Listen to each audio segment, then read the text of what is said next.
இந்த வீடியோவில் லோபிஸ் ஜுவல்லரி சிஸ்டமில் நகை விற்பனை செய்யும் செயல்முறையை விளக்குகிறோம்.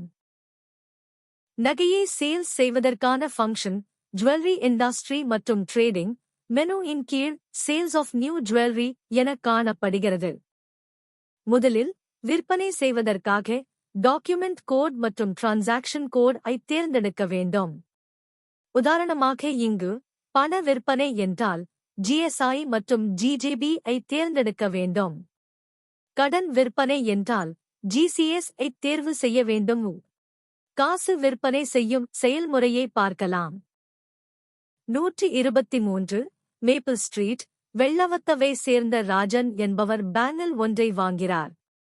இந்த டிரான்சாக்ஷன் ஐ பதிவிடும் முறையை காண்போம். டாக்குமெண்ட் கோட் மற்றும் டிரான்சாக்ஷன் கோட் ஐ தெரிவு செய்து கண்டினியூ பட்டனை கிளிக் செய்யுங்கள். அட்டவணையின் முதல் ரோ மற்றும் முதல் காலம் ஐ கிளிக் செய்தவுடன் தேவையான தகவல்கள் தானாகவே புதுப்பிக்கப்பட்டு புதிய ஒரு வரிசை உருவாக்கப்படும். சேல்ஸ் செய்யும் சேல்ஸ்மேன் ஐ கன்ஃபார்ம் செய்யுங்கள். அதன் பின் கஸ்டமர் டீட்டெயில் பதிவு செய்யுங்கள். முன்னரே குறிப்பிட்ட கஸ்டமருக்கு சேல்ஸ் செய்யப்பட்டிருந்தால் ஃபோன் நம்பரை பதிவிட நேம், அட்ரஸ் தானாக பதிவு செய்யும். பின்பு அப்டேட் கண்டினியூ பட்டன் ஐ கிளிக் செய்யுங்கள்.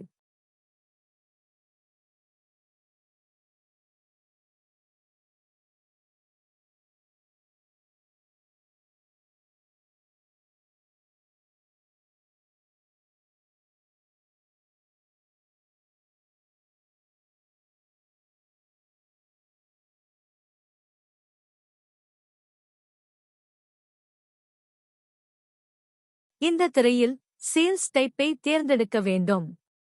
அதாவது பல்க் சேல்ஸ், ஹோல்சேல் சேல்ஸ் அல்லது ரீட்டெயில் சேல்ஸ் என்பதை தெரிவு செய்து தகுந்த பட்டன் ஐ கிளிக் செய்ய வேண்டும். இந்த திரையில் நகை விவரத்தை ப்ராடக்ட் ஐடி மூலம் தேர்ந்தெடுக்க வேண்டும்.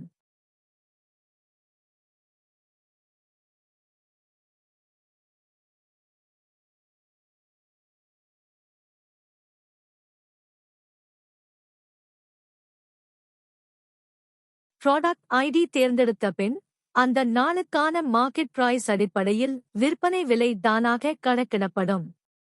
அத்துடன் முன்கூட்டியே குறிப்பிட்ட மார்ஜின் மற்றும் ஓவர்ஹெட் விவரங்களும் திரையில் காட்டப்படும்.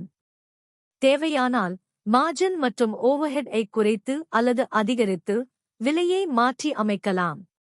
விலையை இறுதியாக உறுதிப்படுத்திய பின் அப்டேட் பட்டன் அழுத்த வேண்டும். ஐட்டம் ஆட் செய்த பின்பு கண்டினியூ பட்டன் கிளிக் செய்யுங்கள். இந்த திரையில் மெயின்டெயின் ரிசீவ் மெத்தட் பட்டன் ஐ அழுத்தி கஸ்டமரிடமிருந்து பெறப்பட்ட பணத்தை பதிவு செய்ய வேண்டும்.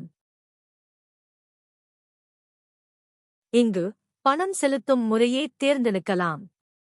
உதாரணமாக கேஷ் அல்லது பேங்க் டிரான்ஸ்ஃபர் என்பதை தேர்வு செய்யலாம். ஒன்றுக்கு மேற்பட்ட பணம் செலுத்தும் முறைகளை பதிவிட முடியும். இறுதி திரையில் சேல் கன்ஃபார்ம் செய்ய வேண்டும். உறுதிப்படுத்தியவுடன் சேல்ஸ் இன்வாய்ஸ் அச்சிடப்படும். மேலும் இந்த சேல்ஸ் தொடர்பான அனைத்து நிதி பதிவுகளும் தானாகவே சிஸ்டத்தில் பதிவு செய்யப்படும்.